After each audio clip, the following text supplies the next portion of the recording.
नमस्कार, मैं हूं राजीव ढोंडियाल। सैफ अली खान की हालत चिंता से बाहर है। वो फिलहाल अस्पताल में, लेकिन उन पर हमला करने वाले के बारे में अब तक कोई जानकारी नहीं है। इधर करीना कपूर ने पुलिस को हमले को लेकर तमाम जानकारियां साझा की हैं। पुलिस ने करीना से बातचीत की थी और करीना ने पुलिस को बताया है कि कैसे हमलावर ने सैफ अली खान पर ताबड़तोड़ हमले किए।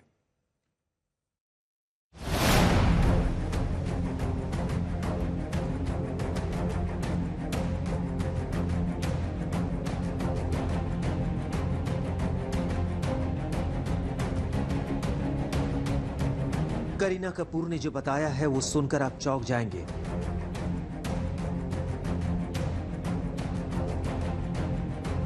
हमलावर कौन था? उसने सैफ के फ्लैट में पहुंचकर क्या किया? कैसे सैफ ने परिवार को बचाया? कैसे सैफ ने अपने बच्चों को हमलावर से बचाया? करीना कपूर ने ऐसे तमाम सवालों पर एक एक राज बताए हैं। 16 जनवरी को देर रात सैफ अली खान पर हमला हुआ। अब उनकी पत्नी और अभिनेत्री करीना कपूर का बयान सामने आया है। हमले को लेकर कई कयासबाजी लगाई जा रही थी। करीना कपूर के बयान ने उन कयासबाजी पर विराम लगा दी है। एक दिन पहले बांद्रा पुलिस की टीम ने अभिनेत्री करीना कपूर से पूछताछ की।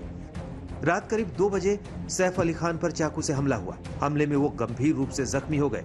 हमले के वक्त सैफ अली खान अपार्टमेंट के 11वें फ्लोर पर थे। वहीं पर हमलावर ने चाकू से हमला किया। उन्हें गंभीर चोट आई। करीना कपूर की माने तो वो हमले के वक्त भी घर पर ही थी। उन्होंने हमले की आंखों देखी पुलिस को बताई है। करीना कपूर के मुताबिक सैफ ने महिलाओं और बच्चों को बचाने की कोशिश की।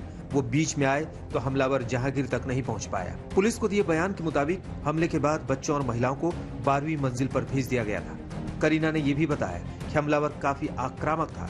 उसने कई बार सैफ पर हमले किए, जिसमें वो जख्मी हो गए। सैफ अली खान पर हमले के मामले में मुंबई पुलिस ने करीना कपूर का बयान दर्ज कर लिया है। अपने बयान में करीना कपूर ने कहा कि हमले के बाद वो काफी डर गई थीं और वो काफी सदमे में थी। तुरंत सैफ अली खान को अस्पताल पहुंचाया गया और करीना कपूर की बहन करिश्मा कपूर उन्हें अपने साथ अपने खार वाले घर ले गईं। पुलिस के लिए करीना के बयान बेहद अहम है, क्योंकि उन्होंने ये भी बताया है कि आरोपी ने घर से कुछ भी नहीं चुराया। एक दिन पहले पुलिस ने शुरुआती तफ्तीश का हवाला देते हुए बताया था कि हमलावर चोरी के मंसूबे से सैफ के पेंट हाउस में घुसा था, तभी उसने हमला किया। क्या एक्टर को टारगेट किया जा रहा है? क्या बांद्रा में जो एक्टर रहते हैं प्रायमरी या आत्ताच्या तपासामध्ये असं निष्पन्न होत आहे की हा जो आरोपी आहे याने चोरीच्या उद्देशाने अभिनेता सैफ अली खान यांच्या घरी प्रवेश केलेला आहे आणि आरोपी अटक होताच पुढचे डिटेल्स डिस्क्लोज करते हैं। मुंबई पुलिस की 35 से ज्यादा टीमों की तफ्तीश के बीच करीना के बयान काफी अहम है। करीना ने पुलिस को यह भी बताया है कि वो हमले को लेकर काफी घबरा गई थी, लिहाजा उनकी बहन करिश्मा उन्हें अपने साथ लेकर घर चली गई थी। सैफ पर हमले का आरोपी अब तक फरार है। पुलिस के हाथ सिर्फ कुछ सीसीटीवी फुटेज है। माना जा रहा है कि सीसीटीवी फुटेज में दिख रहा संदिग्ध ही हमलावर है। हालांकि अब तक वो गिरफ्त में नहीं आया है, लेकिन करीना कपूर के बयान के बाद पुलिस ने आरोपी को दबोचने के लिए और सख्ती बढ़ा दी है। विद्या और दीपेश त्रिपाठी के साथ दिव्येश सिंह, मुंबई आज तक। सैफ अली खान पर हुए हमले को लेकर कई ऐसे सवाल हैं जिनका जवाब अब तक नहीं मिला है। आखिर आरोपी कहां छिप गया है? क्यों अब तक पुलिस को गिरफ्तारी में कामयाबी नहीं मिल पाई है? पुलिस के हाथ कुछ सीसीटीवी फुटेज लगे हैं। पुलिस का दावा है कि तमाम सीसीटीवी तस्वीरों की मदद से जांच टीम जल्द ही आरोपी को दबोच लेगी।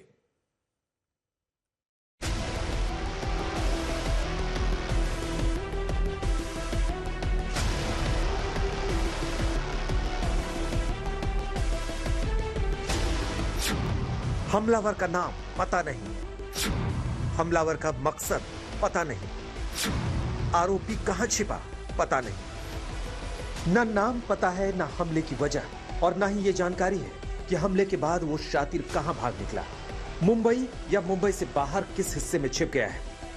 इन्हीं सवालों के साथ पुलिस मुंबई को खंगाल रही है, संदिग्धों से सवाल कर रही है, सैफ के जानकारों को थाने बुलाकर उनके बयान दर्ज कर रही है। अब पुलिस के हाथ कुछ सीसीटीवी फुटेज है, जिनकी बदौलत पुलिस का दावा है कि आरोपी जल्द गिरफ्तार होगा। हालांकि सीसीटीवी में दिख रहे आरोपी को लेकर भी कोई ठोस जानकारी नहीं है। अब आपको दिखाते हैं वो तस्वीरें जिसमें दिख रहा शख्स ही हमलावर माना जा रहा है। ये 16 जनवरी की तस्वीर है। वक्त हो रहा है रात 1:37। पीठ पर बैग लिए मुंह ढककर संदिग्ध सीढ़ियों पर चढ़ जाता है। सीढ़ियों से ऊपर जाने के 36 मिनट बाद संदिग्ध उसी सीढ़ी से नीचे उतरता दिखा है। सीसीटीवी तस्वीरों में वो कैद है। फर्क सिर्फ इतना है कि जाते वक्त इसने चेहरे ढके थे, उतरते वक्त वो चेहरे पर बंधा गमछा हटा चुका है।